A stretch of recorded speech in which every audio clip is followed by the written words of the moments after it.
So it's been one of those years where it was very up and down, but more down than up. I think is a one way to put it. Because the only up that we had was Judge's 62 home runs. The only, another up we had was the success of Nestor Cortez Jr. Seeing the kids come up with Cabrera and Peraza for a little bit of time, even though he was misused, but he was still called up. We got to see what he can be. So those are the ups, but with the downs, it does fall to player performance, aged players that were put in a situation where the team was not able to get over those hurdles. Example is Donaldson. Why he was on the roster was beyond me. We've broken that trade down. I don't even want to count how many times. But if you had to grade the season overall and its completion, what would be the grade that you would? What's the grade that comes to mind first? Well, first of all, Tats, happy birthday. I don't know why you didn't lead off with that. It is our fearless leader's birthday. Oh. And, I can still hear myself, so you might want to click that mute button. Anyway, that's right. We're shutting him up today. That's what we're doing. And the grades though. Overall grade.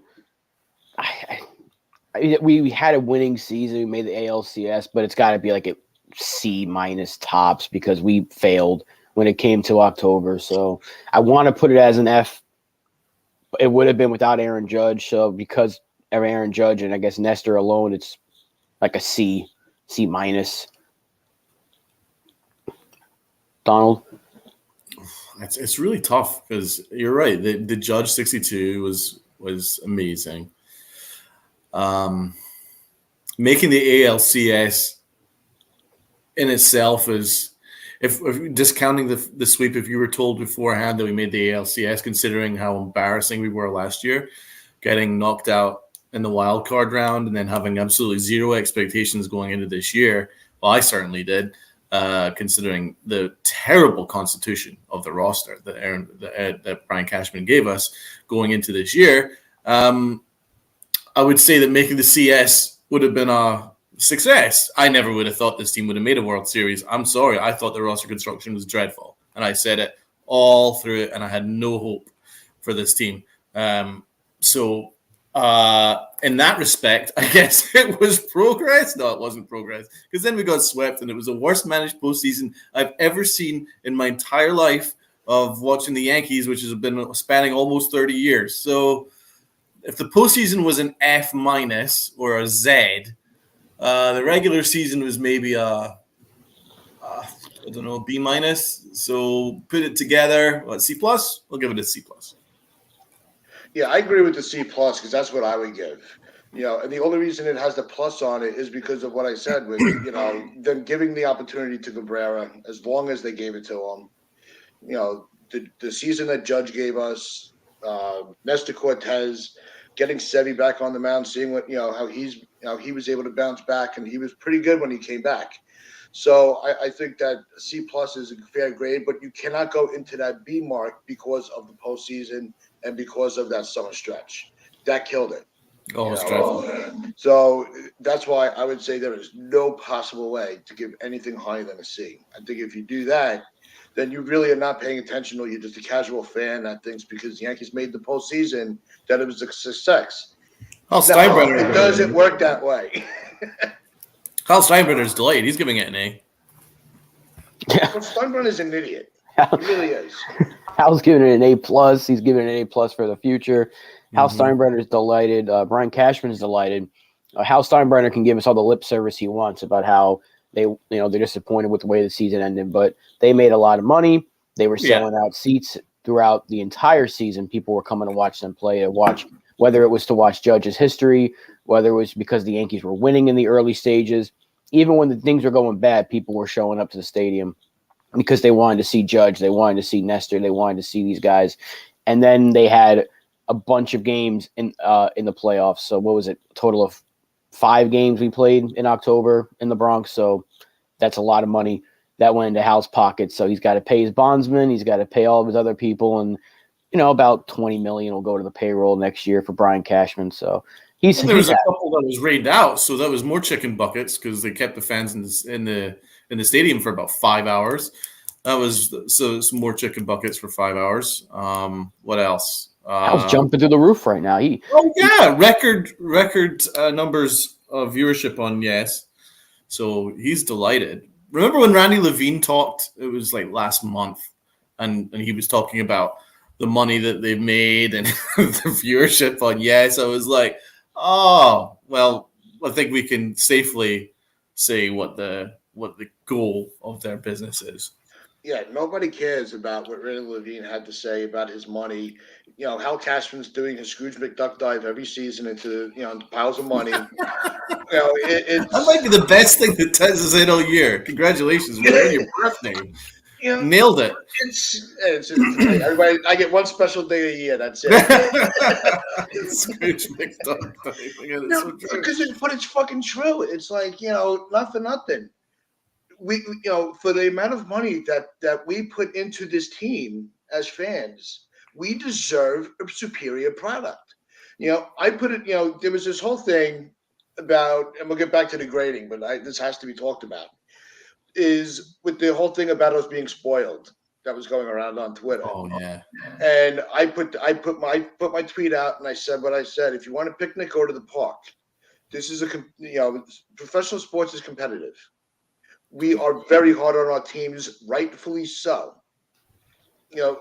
Every fan of every team should be as hard on their team as we are on the Yankees. We expect excellence every time a professional athlete steps on the field. If you can't handle it, then maybe you're in the wrong profession. Maybe you should just be, a data entry clerk for all I care. But you cannot be a professional athlete and be so soft to criticism. It's going to happen.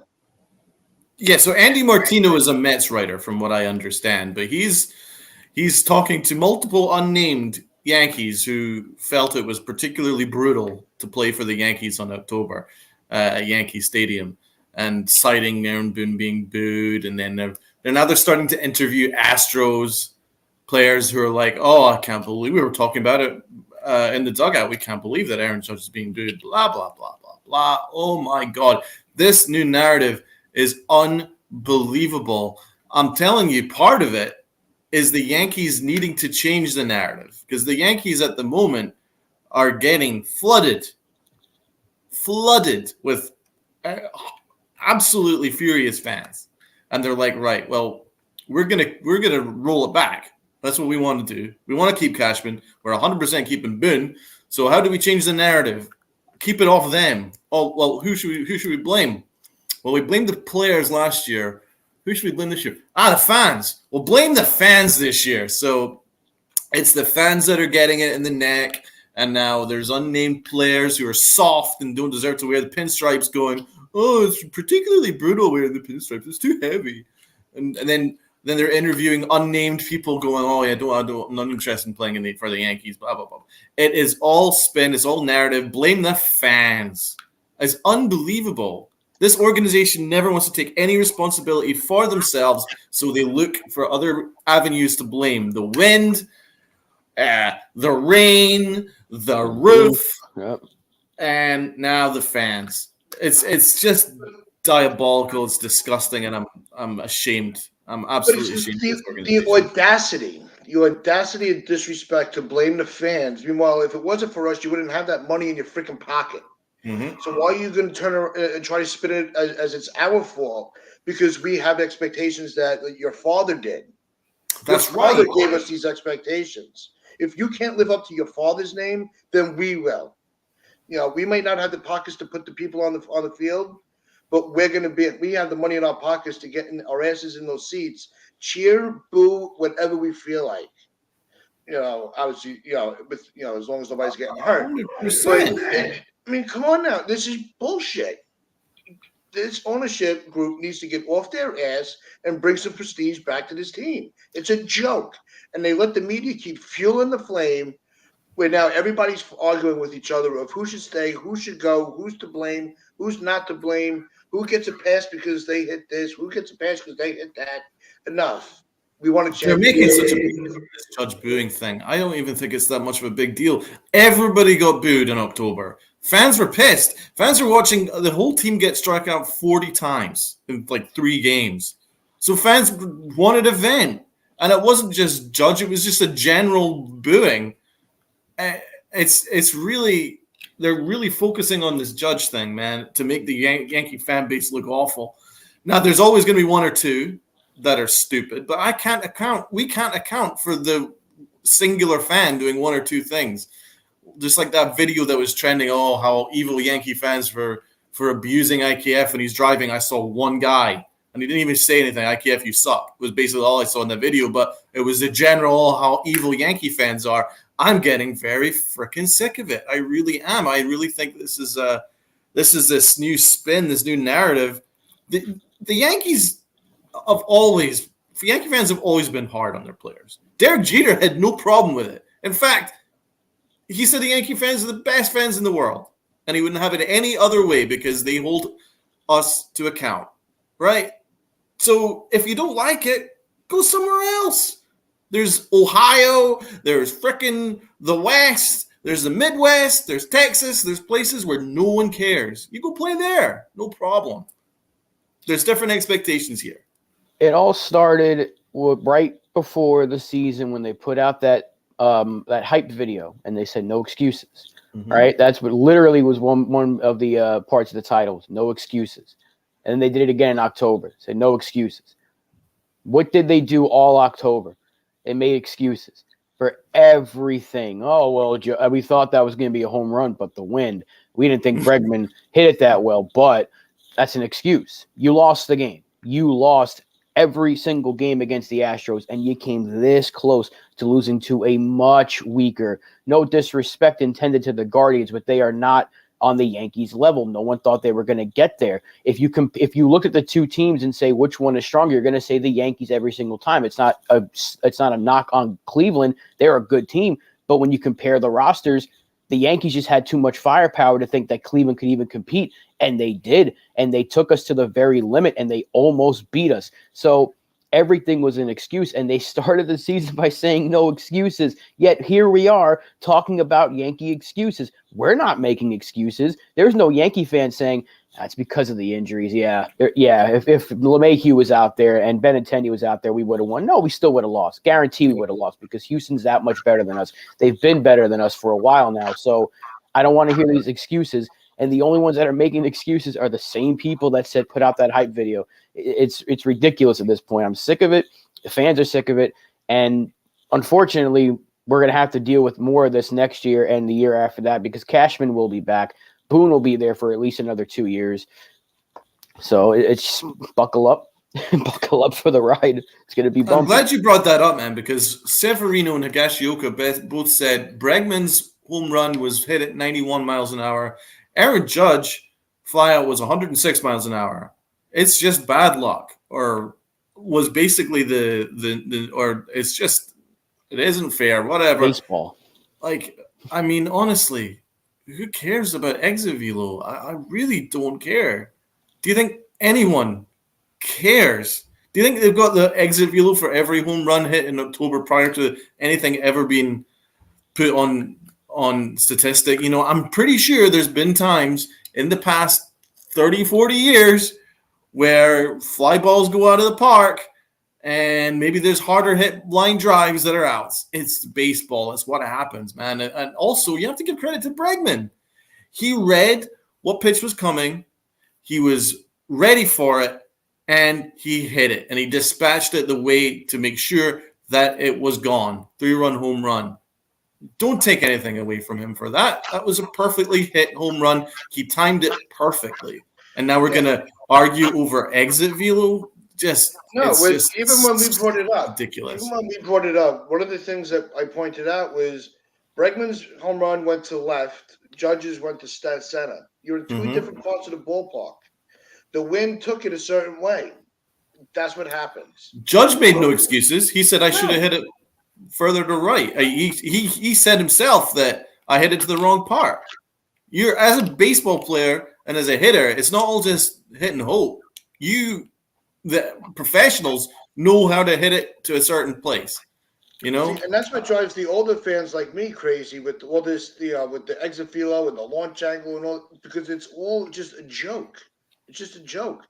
It doesn't matter if it went 400 feet or 200 feet. If it went over the wall and it's a home run, that's all that we care about. That's all that we're watching for, is the ball going to be a home run or not. So, it is what it is. Where are you, Hector? Where are you not on the show? Click the link. Tech issue. Yeah, gotcha. So I'm just tired of this whole narrative where, because the analytics say you have to do this and the analytics say you have to do that. Well, obviously, our analytical team doesn't know what the F they're doing, because where are we getting any better than anybody else? They're passing us by. Let me say something about the exit velo and launch angle, because it does matter. There's a lot of cases where it does matter. With the Bregman thing, it didn't, because the launch angle was just fine because he got it over that giant wall over there in left field. Exit velo didn't really matter because he hit it well enough and he got it high enough to where it's going to clear the wall. There are cases where exit velo does matter because we've seen, like, look at Cleveland, how many of those bloops fell because of bad defense. The exit velo was like 80 miles an hour, and how many scorching line drives did we hit that were right to the glove? Exit velo matters in some cases, but it doesn't really matter if let's say if you hit it like 100 miles an hour, but it's a ground ball, it's going to be an out most of the time. But if the launch angle's a little bit up, it can clear the infield. That's the difference between a base hit. So they do matter, but when you're trying to use it as an excuse, it's like, oh man, Judge exit velo was better than Bregman, so he should have been rewarded more. No, because like you guys just mentioned, it was hit to a certain part of the park. The wind was playing a certain way. And what did the Yankees do instead of saying, hey, that's just the way it works, it's baseball? Because they've been rewarded by that so many times. And then you see us, we've gotten some cheap hits as well. Look at our ballpark. People complain about it all the time. How many balls just clear that wall in right field that wouldn't be a home run in many other ballparks? So you can't say, well, that's just the way baseball is. You got to deal with it and then complain when it happens against you. That's why I'm sick of the excuses. So I am pro analytics. I don't think it's the negative everywhere, but when you start using it to make your excuse, that's where the problem lies. It's exactly that's what I'm saying about analytics. It's interpreting data, and is how you interpret data is how you interpret analytics. And the Yankees have their own agendas, and that is what the problem is. They all have agendas, they all have egos, and they all have excuses. And so when they're interpreting the data, it's obviously going to be changed to their particular narrative. And that's where the problem lies. And that's where the big problem lies with this Yankee front office. There's agendas, there's different motivations. So when they're taking in this data, it's being affected. Let's be perfectly honest. I'm talking in a very general sense, but I think, like, for instance, a more specific view would have been when Aaron Boone took out Trevino, who was their fourth reliever, right? And Aaron Boone was asked about it afterwards, and he said that was their lane for Trevino. And that is what I'm talking about. When they ever say that you use the word lane, that means that the analytic people, the front office people, have specific spots for relievers, right? And it's nothing to do with what's going on in the game at the moment. This was decided long before, probably 24 hours prior. If the bottom of the order is up, in the sixth inning, use Trevino because he should get through the bottom of that order, right? That's what their analytic data tells you to do, right? But a real manager who actually has an idea about baseball, who's maybe managed a game before, other than because Aaron Boone doesn't really know what he's doing. A real manager would have looked at this going, well, I need to use my best reliever to get out of the situation. Or I trust Garrett Cole because Garrett Cole's got better stuff than anybody on the entire Yankee roster to get out of this stuff. Plus, he's my ace. He's got heart. I trust him, right?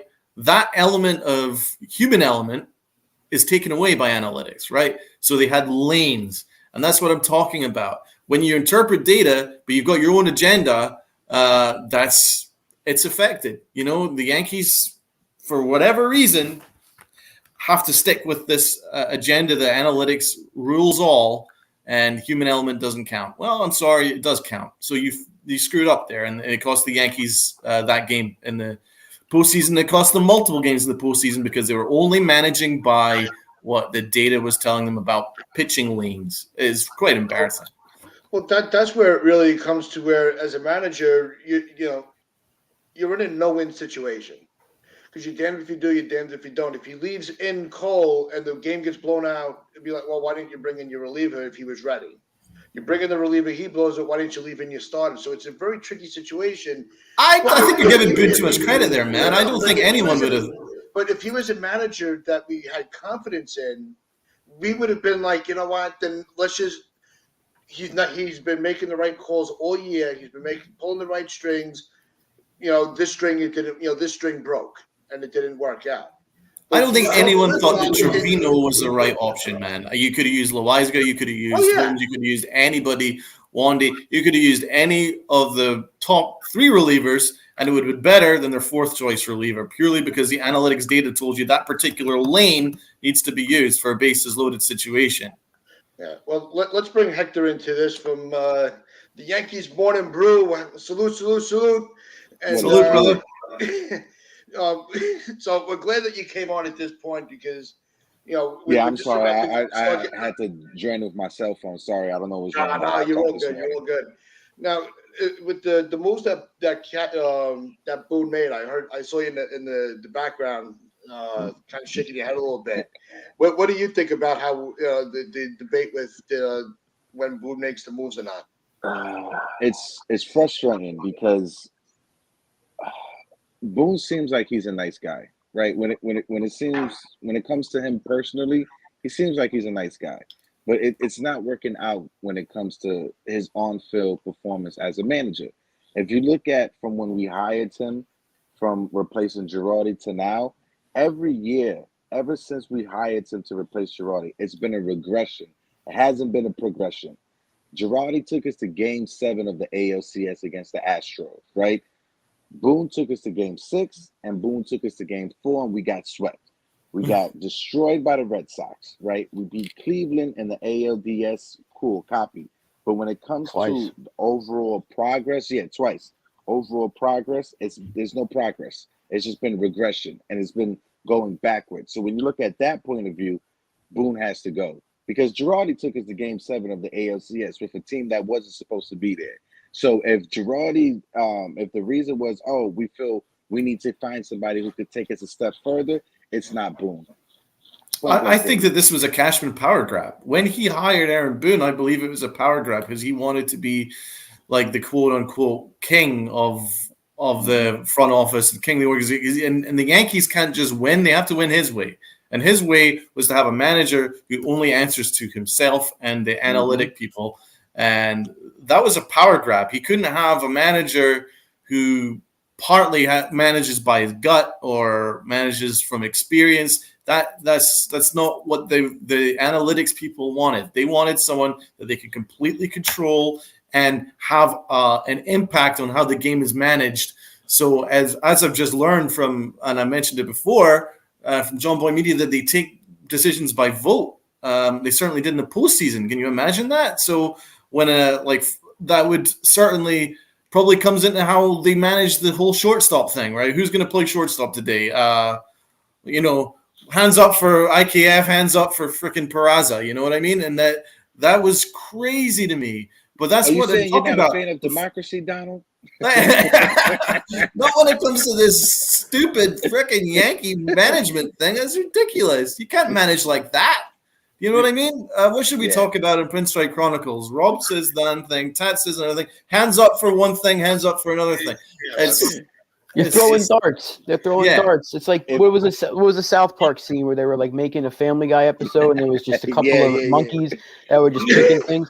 That's what they're doing, and it's annoying because I said it on the Boys in the Big Apple the other day with Donald and the Twins. I feel like Aaron Boone is was two different managers this year because the first half of the season he was a different person. He was managing with his gut. He was taking guys out when they needed to be taken out. He was putting guys in.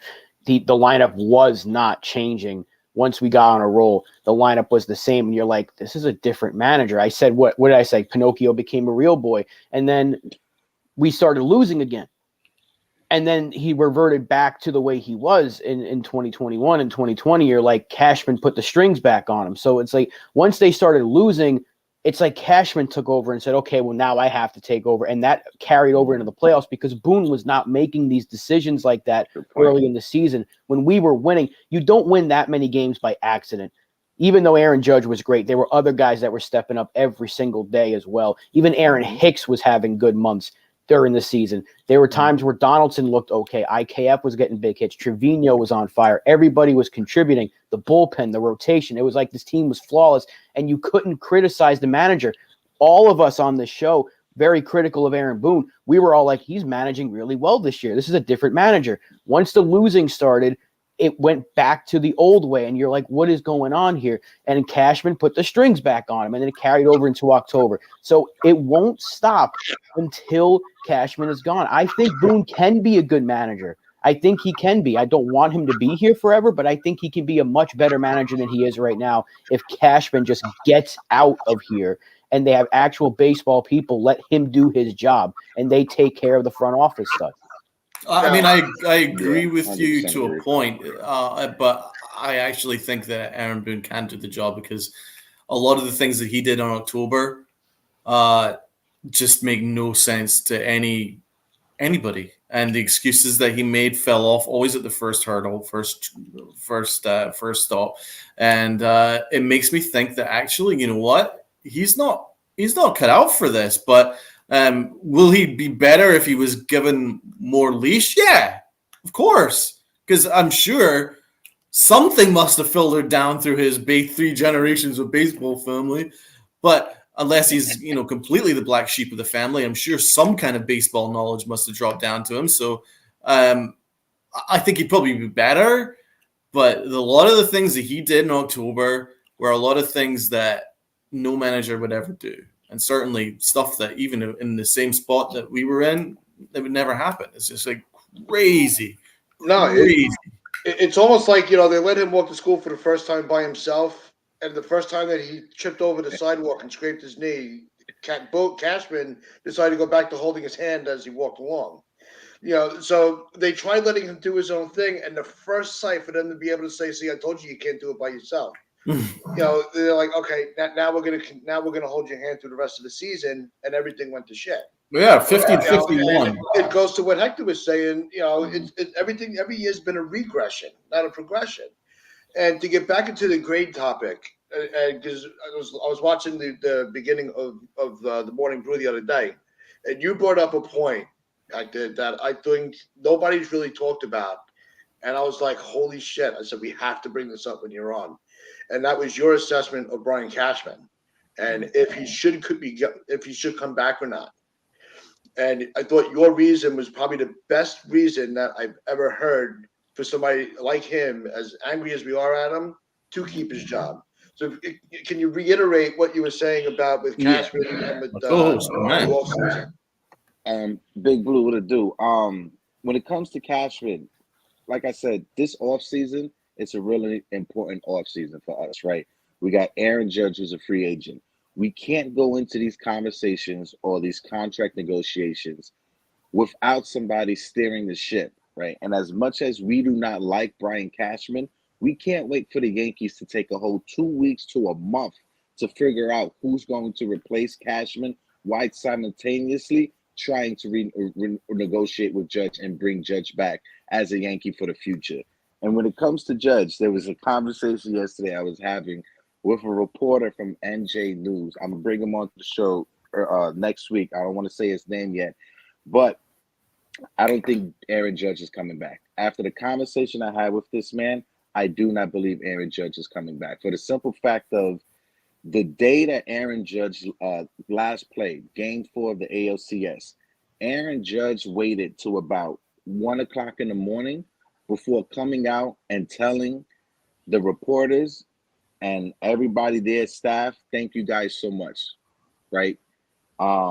He said, I appreciate you guys. I'm not sure if I'm frozen. He said, I appreciate you guys, and I'll see you guys down the road.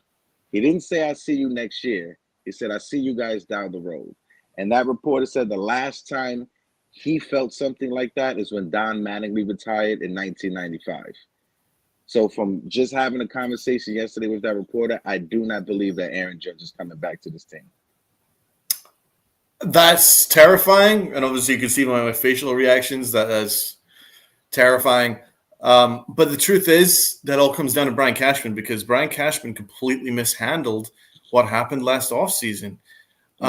He poked the bear repeatedly, especially when the offer was substandard, in my opinion, for someone who's one of the best players in baseball. It was an offer that you kind of half-heartedly give to someone who's pretty good, right? But the Yankees used this agenda that he had injuries and injury-prone and all blah, blah, blah, blah. So the AAV wasn't even up to what you would expect for someone who's one of the best players in baseball, which Aaron Judge is. So that was kind of it was an all right offer. It wasn't great. I never liked it. People will argue that it was really good, blah, blah, blah. I didn't think it was a good offer. You want to know? You want to know what's funny, real quick? I'm sorry, Donna, for cutting you off. I'll throw it back to you real quick. You want to know what's funny about AAV? This is what's funny. Aroldis Chapman, Zach Britton, Josh Donaldson, and IKF. Their AAV, all four of those guys together, is $56 million, right? Oh my God. Manny Machado and Bryce Harper, AAVE, is $55 million. So instead of signing Harper and Machado, we decided to go with Britton, Chapman, Donaldson, and IKF. Yeah, and it's been a total freaking disaster. But what happened was, when the negotiations didn't happen, instead of Brian Cashman going, okay, it didn't work out, but we will renegotiate at a later date. We'll just keep this on hold. I respect you. You respect us. Cool. Right? What he had to do is he had to go public, because his ego was hurt. He's like, I tried to play hardball. I failed. I'm going to look really bad here, and the Yankees are going to look really bad here. So what I'm going to do is I'm going to make Aaron Judge look like the bad guy. So he went public and announced the failed contract negotiation, and to try and change the narrative from the Yankees screwed this up big time to, oh, it's all Aaron Judge's fault because he is greedy, right? And then the fans started taking out on Aaron Judge. And Aaron Judge then had to start answering to the failed negotiations, and then that suddenly became a distraction. And from what I understand, that soured Aaron Judge towards the Yankees. That soured Aaron Judge towards Brian Cashman. So, in my opinion, if the Yankees actually want to get in good graces, I would fire Brian Cashman ASAP and bring in someone with a fresh voice that could sit down with Aaron Judge and trying to fix this marriage, because I know Aaron Judge is furious at the Yankees for the way they treated him. Derek Jeter never forgave Derek Jeter never forgave Brian Cashman for the negotiations that happened when when Cashman told Jeter to walk. This needs to be fixed. I'm telling you, it all comes down to Brian Cashman. Yeah, but what's stopping Hal from saying, all right, this is, we're not sure what's going on. They have 15 days to negotiate with him before other teams can get involved. Why can't Hal just work as his own GM for the time being? Well, if you're Aaron Judge, right, Tats, if you're Aaron Judge and you're looking at the landscape of different teams, right, and you look at the Yankees and you're going to say, okay, I'm going to commit to them for the next 10 years.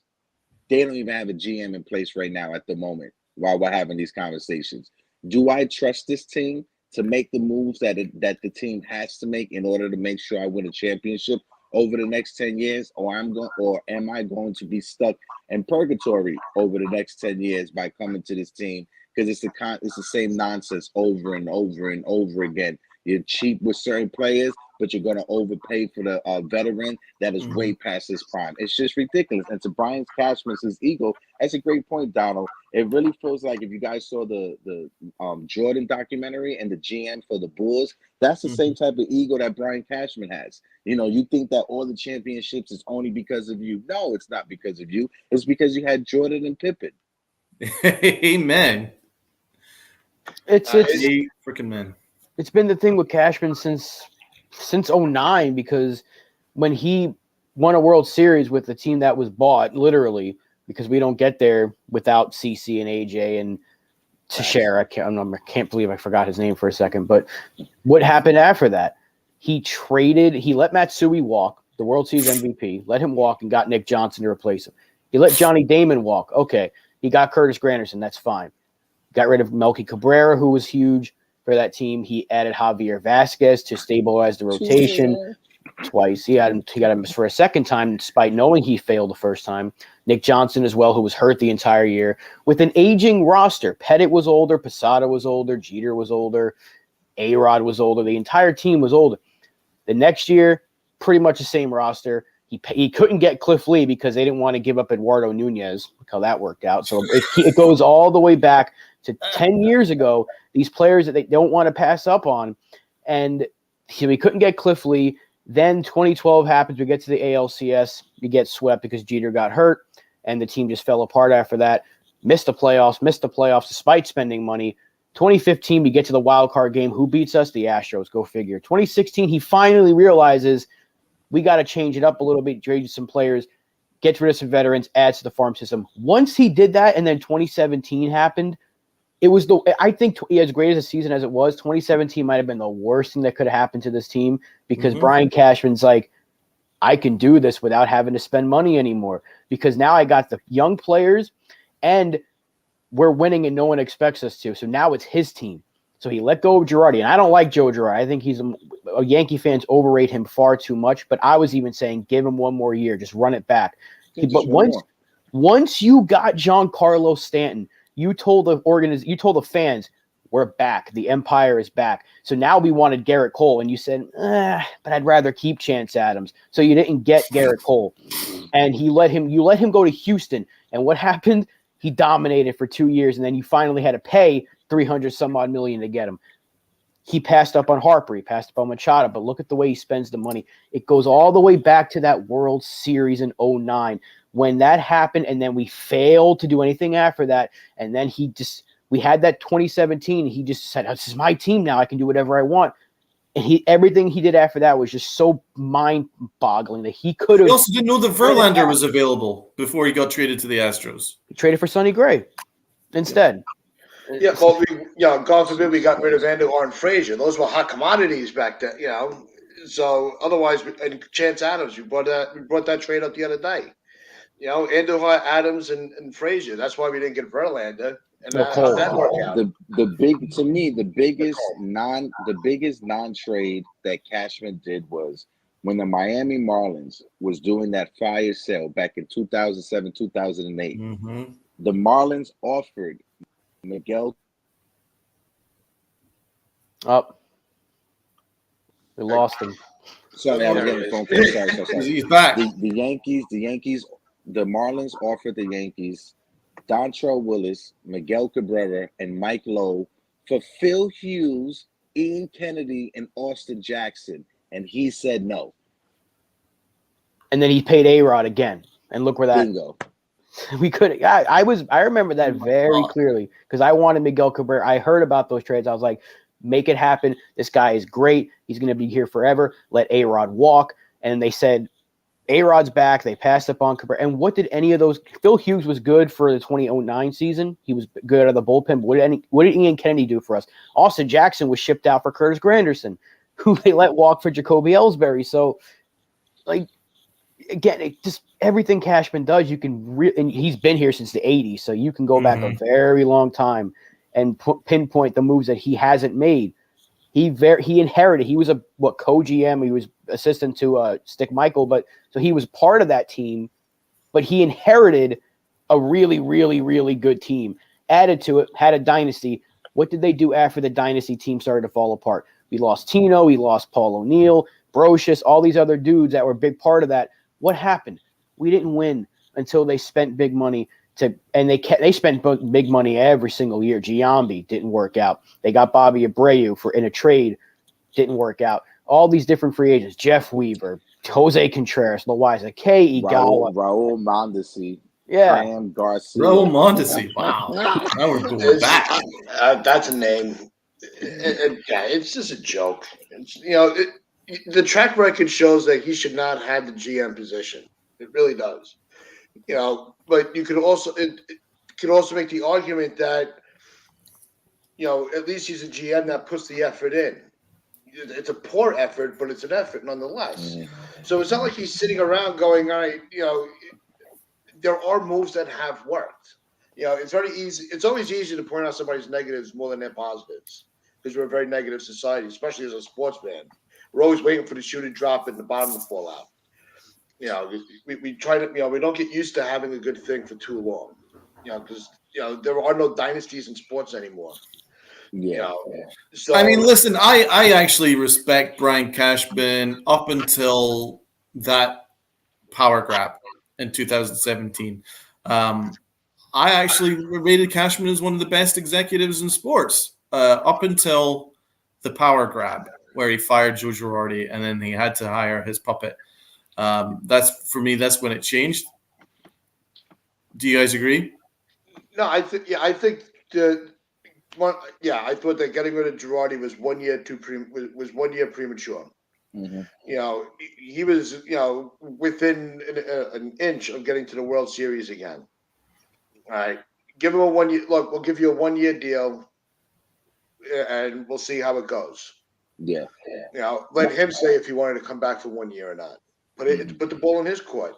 With the replacement of Girardi, I just didn't believe the excuse. If the excuse was, oh, we needed somebody who can communicate properly with Gary Sanchez and get the best out of Gary Sanchez. If that's the case, you had a guy. His name was Tony Pena. You should have made Tony Pena the manager then. If you wanted somebody who can communicate. Or Rob Thompson. I wanted Rob Thompson. Or Rob Thompson. But if the excuse was we need somebody who can communicate and really get the best out of Gary Sanchez, okay, Tony Pena is a former catcher. Tony Pena is Dominican. He speaks the same language as Gary Sanchez. They're from the same part of the island. If you wanted that, you had that in Tony Pena. And Tony Pena has been with the team ever since the Joe Torre days. I thought Tony Pena got the raw end of the deal, and the Yankees should have given him a chance to be a manager over anybody else because he was here from Joe Torre, then he was here for Joe Girardi, and you wanted him to be here for a third manager? No. Well, that's the thing. They got rid of Rob Thompson. They got rid of Tony Pena, two people in the backroom staff who held players accountable, who actually coached them, who worked with them, who developed them, and but held them accountable. But that's what I'm talking about. It was a power grab because Brian Cashman felt that he had to remove any accountability, any of that, because they need to make sure that all the players feel like they are in a soft landing space. Because of how brutal the outside world is, they have to be nicely protected and fluffed up behind the scenes. And so they got rid of anybody who was actual old school. Yeah. And it's completely backfired for the Yankees because now it's an incredibly soft mentality. And Rob Thompson is now killing it in Philadelphia, and Aaron Boone is a complete embarrassment and atrocity to the organization. They got rid of Larry Bowa because he was too mean to Robinson Cano. Yep. But Hal's got himself in a predicament where he's got to he's got to put a GM in place before the offseason kicks in. He's got to have somebody where as soon as that last out of the World Series happens, he could put the pen to paper and sign a GM.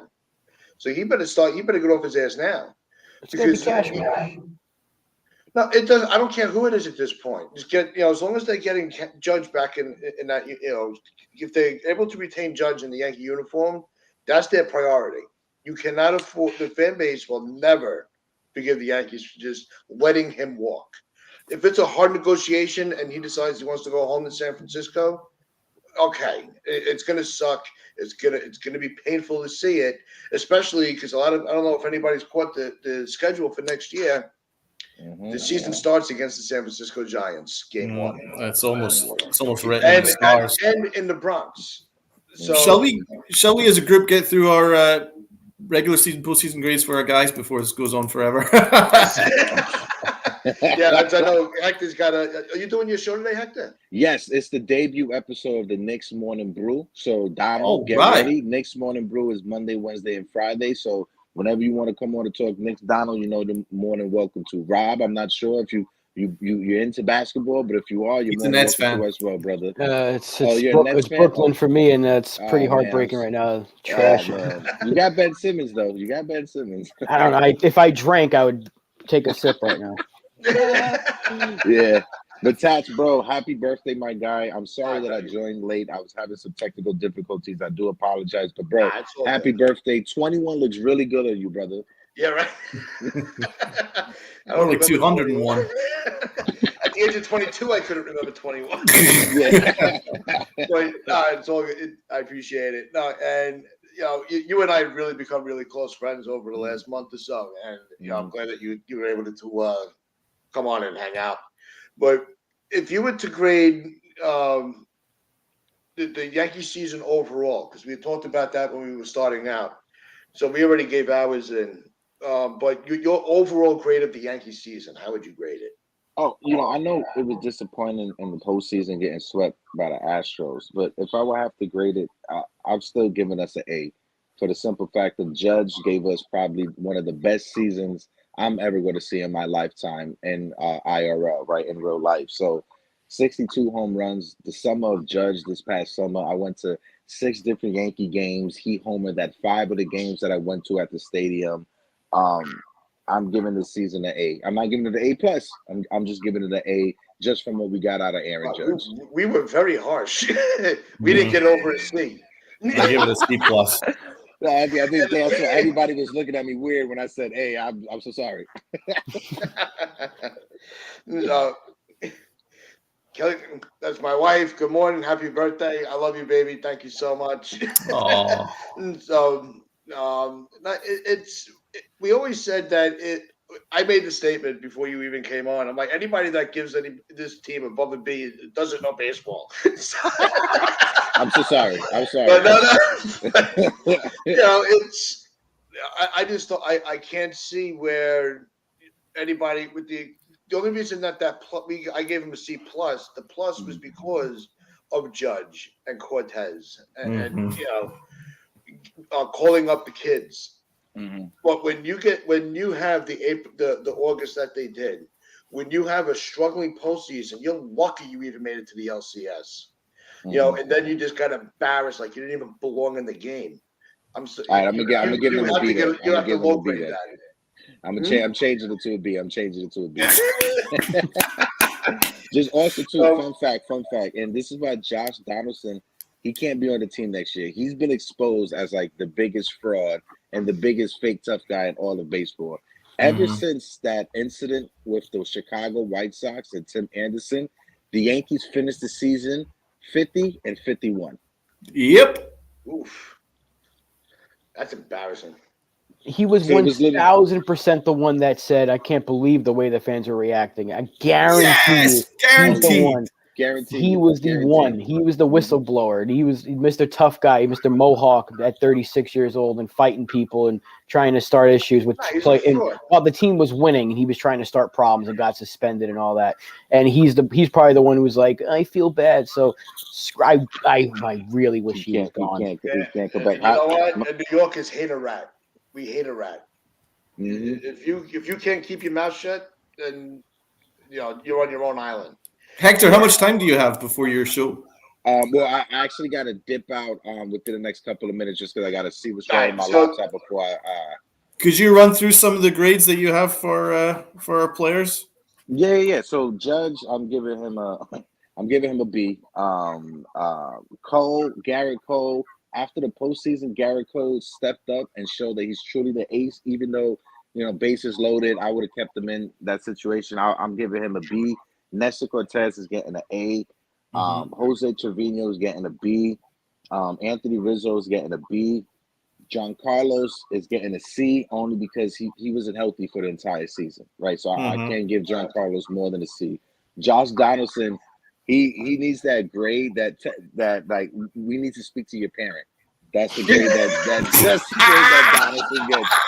I need to speak to your parent and parent-teacher conference ASAP. Aaron Hicks is dismissed from the school. Definitely. Same thing with Aroldis Chapman. He never showed up to class. Troublemaker. Yeah, Michael King. I'm giving him an A. I hope his injury. I hope he comes back. I hope he has a speedy recovery. Who else? Ron Marinaccio. I'm giving Ron Marinaccio an A as well. He's really showed up and pressed this year. Luis Severino, even though he has some time on the IL, I'm still going to give him a B plus. Not going to give him more than that. Jameson Taillon's getting a C.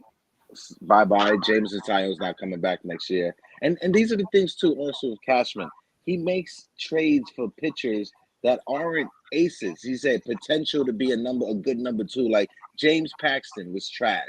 Jameson Taillon, trash. He traded for Jeff Weaver, trash. Like so many different players. It was brutal here. Javi Vasquez, and don't get me wrong. Oh, good heavenly. Yeah, Jesus, I was was a big so fan of Javi Vasquez because he's Puerto Rican. He pitched on the Puerto Rican Caribbean team. I was a big fan of him from there. But him in New York was trash. He never was good. But you brought him back twice. Yep. Kyle Higashioka, I'm giving Higashioka a D. He's not going to be on this team next year. Marwin Gonzalez, hey, Marwin did his job. I'm giving Marwin a C. IKF is getting a D. He shouldn't be here next year. And it's not IKF's fault. Like Tats, you've heard me a bunch of times when it was me, you, and Jason. It's not IKF's fault. He just tries to play the position that they put him to play. It didn't work out. You know, it just didn't work out for IKF. But yeah, that's so far. Oswald Peraza and Oswald Cabrera, both of them, I'm giving them A's. Both those rookies. Yeah. I think we haven't even scratched the surface on what those two guys can give to this team. And your final grades for Cashman and Aaron Boone. Cashman, I'm giving Cashman. I'm giving both of them a D. Both of them are getting D. They're both donuts. D for donut. Yeah. Don't call him well, Hector, you are very much the Jordan of our guests. So much appreciated. No, I appreciate you fellas, Rob, Donald, and of course Tats, my man, main man, Pots and Pans. Like I said, next Morning Brew is starting. With the Yankees Morning Brew, we're going to still have it during the off season, but it's going to be mostly like Tuesday and Thursdays. Tats and Donald and Rob, we're going to reach out to you guys because we're going to start like a diary for different Yankee content creators. So we're going to have a diary where we'll allow you to like record a video, record a 2 or 3 minute video of like the topic of the week, and then I play it on Thursday from you guys. That's beautiful. Awesome. Yeah, definitely. We'll talk about that. I love that. Again, happy birthday, brother. Appreciate you. Thank you for having me on. Rob, Donald, salute my guys. Salute. What up, Hector? Salute. No. He is the Jordan of our guests, so he's awesome. I say we talk all the time, and he's really become a really good friend. I loved hanging out and talking with him, but I think he was really honest and accurate with his grading. I think the front office is a D, and breaking down with the who wasn't in class, who got expelled. I thought that was great, especially with Donaldson. What do you give? So Donald, run through yours. Okay, so I've separated it between regular season and postseason, right? Because it isn't fair to judge them all together, so I'll just separate it, right? So Aaron Judge in the regular season gets A+++, as many pluses as you could possibly give. It's one of the greatest seasons of all time. You could even make an argument that in modern baseball terms, he was first across the board in every single category that I can think of. 62 home runs is crazy. Bat over 300, which considering the average for a batting average in the modern baseball is 230, so he's batting well over 300. You're talking about one of the greatest hitters and one of the greatest seasons of all time. You could even make the argument it's the greatest season of all time. So A+++ for Aaron Judge. Postseason, I don't know. I'll be kind to him because it's Judge. I'll give him a C- for the postseason. Even though the numbers were terrible, he had a couple of home runs which were pretty good, but in general, it was not a good postseason. But Judge A++. Plus Torres. I've debated between C and B for Gleyber Torres because he had a weird one because at one point he was having a great year. Then he found out that the Yankees were including him in talks with the Marlins, and he completely fell off the wagon altogether. And he was one of the worst players in the league for a good couple of weeks. But then he kind of came back to himself in September. but then kind of fell off in October. Very weird year for Gleyber Torres. So I'm going to be kind to him and say he's a B minus, considering his defense was good. And in general, he had a pretty solid year. Postseason, I'm giving him a D.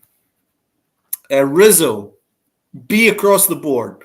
He was the only person, apart from Bader, that stepped up offensively in the postseason. And in the regular season, although his batting average numbers were down, his power numbers were up, and he played superb defense. He probably saved IKF. Well, there's no doubt about it. He definitely saved IKF 15 errors himself. Like, IKF would have had about 30 errors if anybody else was playing first base. So Rizzo deserves a B just for that in itself. IKF, my favorite.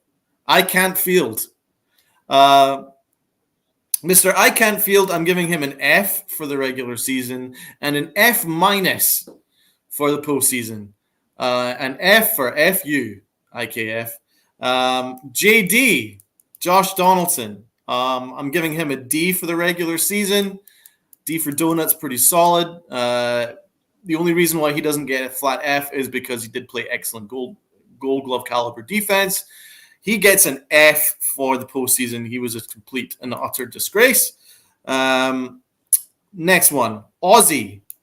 So important. I don't think the Yankees win the division if Ozzy doesn't get involved and save the day, playing every position under the sun at a very high standard. So I'm giving him a B plus for the regular season. I'm giving him a C minus for the postseason. He kind of struggled against elite pitching. Hicks.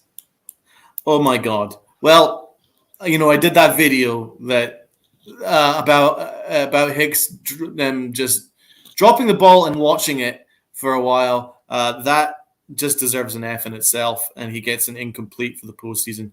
F for FU for Aaron Hicks. Gallo, F for FU. I'm glad he's gone. Bader, giving him a B plus. It was basically the only good move that Cashman made, apart from Trevino. He gets a B plus for the regular season. A minus for the postseason. Trevino, so good. B plus all across the board. Although he did struggle in the postseason, so offensively he really struggled in the postseason. So I'd probably give him a C for the postseason. Higgy, he had a weird year, man. First half of the year, up to the All-Star break, F. But then was really good post All-Star break. Probably deserved a B. So all in all, about C minus, I think, for Higgy. Big G, weird year. At one point, he was phenomenal, but then injuries hit and then kind of fell off from there. But he kind of redeemed himself in the postseason. C for Big G. And DJ LeMahieu, my DJ. He's not my DJ anymore. I miss DJ, man. He's just too hurt all the time. It sucks. Ever since I bought his jersey, he's gotten hurt. So it's my fault. I apologize to all Yankee Nation. I got his jersey. I was so proud.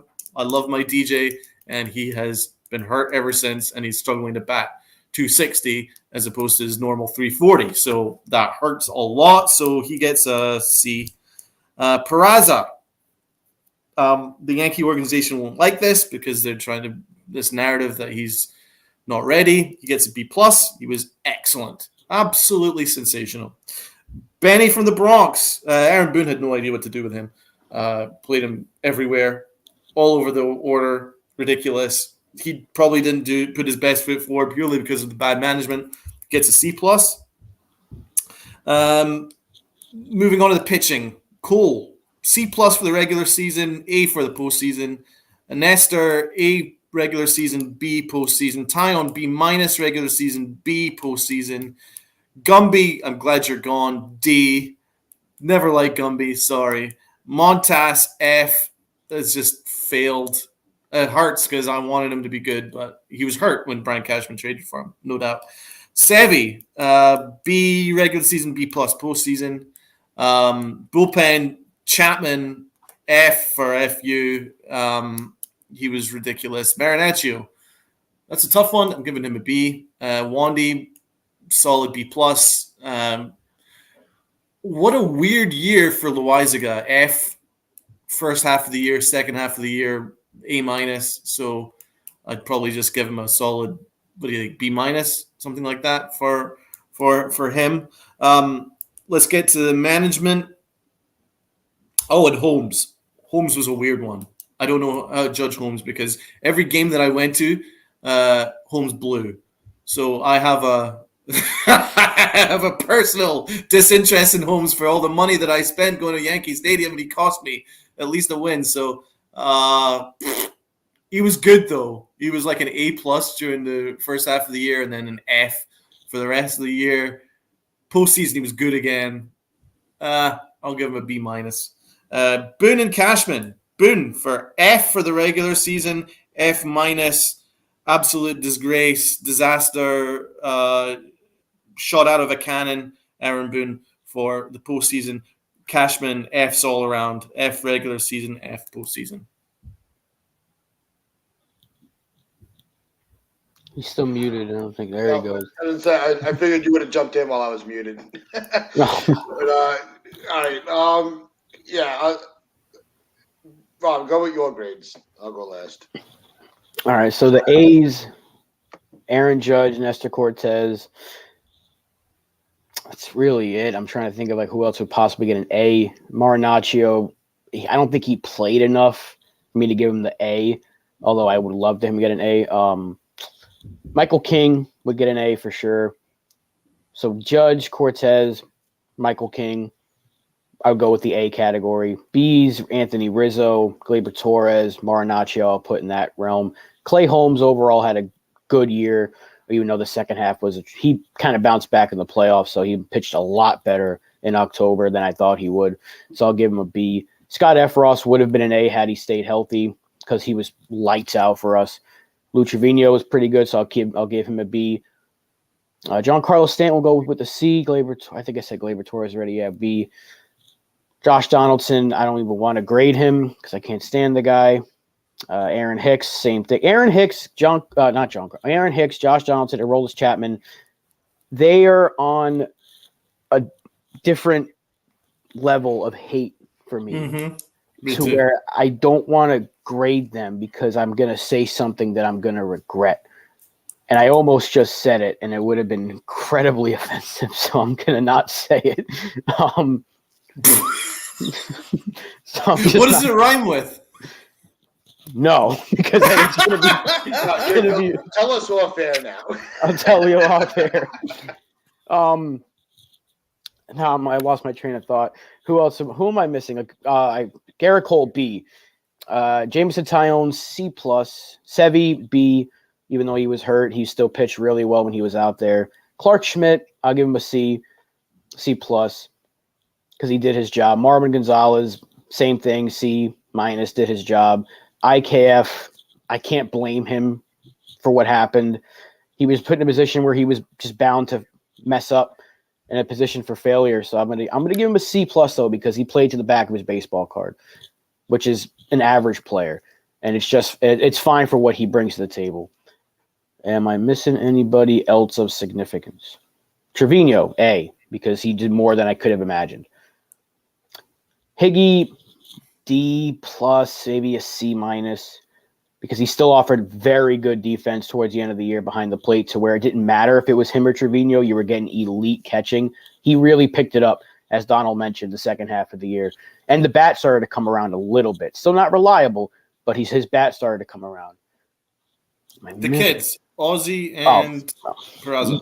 You already know how I feel about them. They're A's, but I can't give them for a full, because they didn't play enough for me. Cabrera was incredible. They put him in 16 different positions, and he excelled at all of them. So that alone should get him an A. But his bat still needs to come around to facing more. Once he gets more in tune with the major league level, he's going to be really good. So I'll give him a B. And Peraza should have played more. Yeah. But for the time frame he did play, it's an A. But it's a very small sample size. But I'll keep him in that B category. He's going to be a star, though. Maybe not with us. Hopefully with us. But he's going to be a stud. And why is this roster escaped me? Probably because it's such a like you, I was so thrilled when we got him. He was the second best pitcher, or third best pitcher, in my opinion. It was Castillo, Rodon, Montas, Yep. but I wanted Montas. When we couldn't get Castillo and it was looking like Rodon was off the table, go get Montas. I will not back away from the way I felt about getting him. Mhm. They didn't use him right, as they usually do when they get pitchers. They don't use the guy to their strength. Hopefully next year it's a different story because I do think he'll be here. I'll give him a D plus because he really did struggle. Domingo Herman gets a B plus. Oh, forgot about He him. pitched Yeah, really well for us, and you're right. I can't stand the dude on a personal level, obviously, but baseball wise, he pitched better than I could have ever imagined. So he gets a B plus. So tip of the cap to the baseball player. Now Gumby and Gallo. Gumby, for when he was here, it gets a C. I am still glad he's gone. His the guy we got from him, Bader, A, absolute stud. Joey Gallo, F. He didn't work out here, and I'm glad they realized that they had to move on from him. And I don't know where he's going to go next year, but it was clear that it wasn't working out here. So yeah, that's Boone and Cashman. yeah. Well, yeah. Here we go. Because Aaron Boone when he actually managed, I'm gonna give him a B. When Cashman took over, F. Brian Cashman gets an F. Yep. Or D. I'll give him a D. First half Boone was a different manager. I'm telling you, it was him. It wasn't Cashman. The strings were off. Once Cashman said, "I'm taking," when you said, "Put the leash back on you" or whatever, I'm holding your hand, everything changed. No, you're right. I mean, you win 99 games, you win the division over a very difficult division. I probably shouldn't give him an F, but it was just that the postseason was so mismanaged, so drastically mismanaged, so disorganized. You're not wrong. Such an embarrassment that I have to give him an F. It was just it was the worst managed postseason I've ever seen. Rob's watched this team almost as long as I have. I wonder if would you agree with that? It was the worst managed postseason you've ever seen? I'm trying to think of anything that might have been managed worse. The early 2000s, like 2002 was only one round. We kept getting eliminated in the first round. The 04 ALCS past game 3 was terribly managed. But overall postseason, yeah, this might be the worst I've ever seen. Yeah, just throughout. I mean, because other ones would be like a couple of games where it was just really bad. That was from Joe Torre, I understand. Obviously, the job at Chamberlain Nats thing was terribly mismanaged. They could have easily done something about that, or the bloody sock incident with Schilling. I mean, obviously, those kind of things that you would do differently, but in just over the course of every single game throughout an entire postseason, I've never seen anything so disorganized and chucked at the wall disaster that it has affected my grade towards him in the regular season, because I do know that throughout the year we were all in agreement that he had a very solid year. It was then it was really late summer where the Yankees couldn't win a game and then they completely tanked, that I was thinking, this Well, guy's that's like not what up Bob for was it. saying. Once Cashman decided to get involved again with the managing, that's when it all went to shit. And then the Cashman thing, that's a difficult one as well, because for all the Bader trades and the Trevino trade, which was great, I also thought that getting Benintendi was a steal. He gave up nothing to get Benintendi. Efros was a risk because the guy obviously was hurt, and we gave up one of our best arms. So I was a little worried about giving up our best arm for Efros. But Efros still has a lot of years under control, so hopefully he redeems himself. I'm still not 100% on that trade. The Montas was a lot to give up. And from what I understand, Montas was hurt when we brought him in. So that affects my grade. And then, of course, the worst trade in the history of the Yankees was under Brian Cashman this year with IKF and Josh Donaldson. So, again, there were some things he did great, but I'm sorry, that trade was so bad that you have to get an F. Yeah. Well, I'll kick off my grades while you're going off of what we're talking about now. I would give Cashman a D minus, and I'm not putting him in the F category because, as much as I hated the trade, I really Monty was one of my a favorite pitcher of mine from this generation, from this group of players. But the trade worked out so well because we don't make it to the LCS if it wasn't for Bader's contribution. True. So because of the trade with Bader, he made the move with Montage that we all wanted. So we can all go, he traded for Montage and we got nothing. Well, we asked for it and we got it. So we have to live with it. Calling up the young kids, giving them a chance. So that's why that keeps him out of the D category, out of the F category and a D minus, because it does come down to the moves you make since being successful in the postseason. So that's where the minus comes in. As far as Boone, I would say first half Boone, A minus. He had some games where he was just completely off. You're like, all right, is he going back to old ways? But he was managing very well. We sat here for, I think it was a 1 week stretch of games where we had nothing to complain about. But, that has to be taken into consideration. Second half Bone is a D. I think that he just completely just lost his way and lost his voice. And when you give up on your own voice because the boss tells you to, I'm sorry, you lose credibility. So, and I think that's why the Yankees ended the season the way they did. Their leader had no credibility in that locker room anymore. So that's why I'm Boone. It's a D minus. It's got a, and he should have been let go. I'm sorry, Mariano Rivera is right. So now to get to the players, I think that when to mirror what Rob said, the guys I give an A to is Judge, Nestor, Herman. I do give him that. He's under all the pressure and trying to redeem his credibility. I think he performed very well, knowing that nobody liked him and nobody gave him any respect from the fan base, and we all know why. We don't have to go into that. So I give him an A for pitching under that pressure in the Yankees and putting the numbers up that he did. And I'll give an A minus to Severino, because I think this was the closest we saw to his rookie performance that we've seen since with all the injuries. So I give Severino a lot of credit for working his way back and being as effective as he was. My B grades I'll give to the catches. I think that not catchers, catcher Trevino. I think that was a trade that was so well worth it. We needed this. Not that we were. A lot of fans were begging for Gary to be moved. They made the move, and we had a very effective defensive catcher that did work the offense very well. I think that the second half may not have been so great, but in the first half, he gave us a lot to cheer about with the bat. He was putting together clutch hits, and that has to be recognized. So I give him a B. As far as the no names, the people that we don't want to talk about, Hicks, Donaldson, they're not even gradable. They're not bad. They're not even on the grid. So Rob's got it right. That trio have a different kind of grading system. Yeah, of hatred. Like I despise what they contributed to the Yankees. Everything about them I despise. So yeah, it's difficult. It's hard to grade.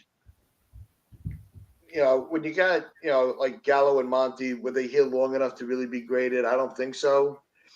But Gallo would have been in that category of the ungradable. So, there are players that were just that bad. I think Loizaga, I give a C plus. He really tried.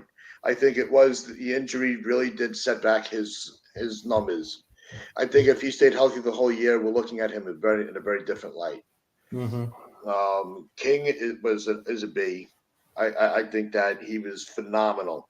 And it would have been it, but I would have given an A had he been healthy. If we had him for the whole season. Same reason why I'm not even going to give Chad Green a grade. He didn't play.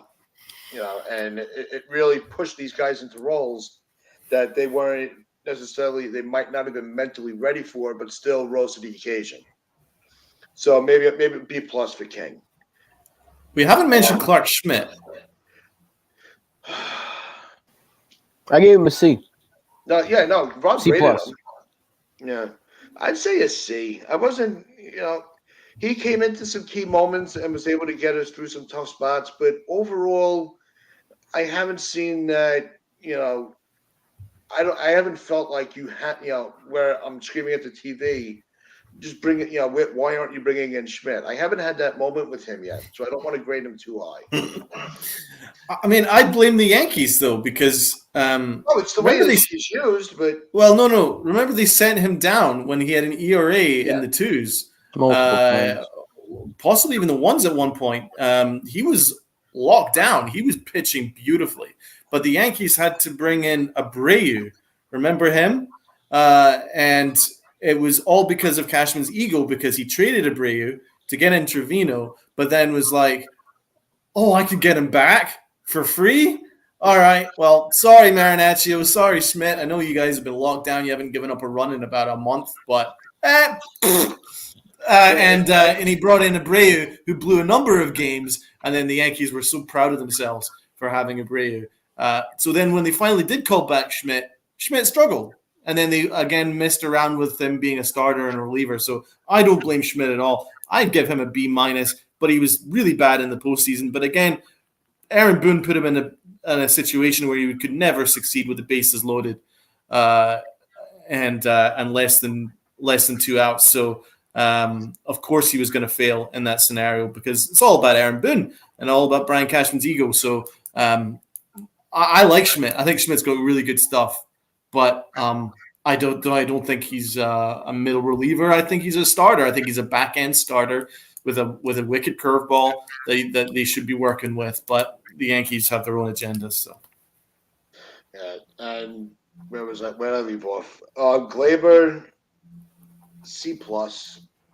And like everybody else, we all thought we were going to get a lot more from him, especially that they put him back in the second base spot. He was just too inconsistent to get anything above a C. But he did have that really good stretch where it looked like he was going back into what we expected. So that's the C plus on him. I'm going to go C minus on LeMahieu. He's got to stay healthy, and when he's healthy, he just had an off year. I don't think we've seen the end of. I don't think this is the end of him. I just think with the injuries, he just never got into a rhythm. So it's hard to. I don't want to be over critical of LeMahieu. He's been so good to this team. Bader B plus. I think he was just outstanding. Once that boot came off, and he was just off to the races, and was a key contributor to the Yankees, along with I'm going to say with Cabrera and Peraza too. I think they're also in that B plot, that B range. They didn't have enough playtime to get into the A mark, but damn, they're freaking good. Like I said, when Hector was with us, we haven't even scratched the surface to their talent. So I think that they're going to be around for a while. And with the rest of the pitching staff, I give A minus to Cole.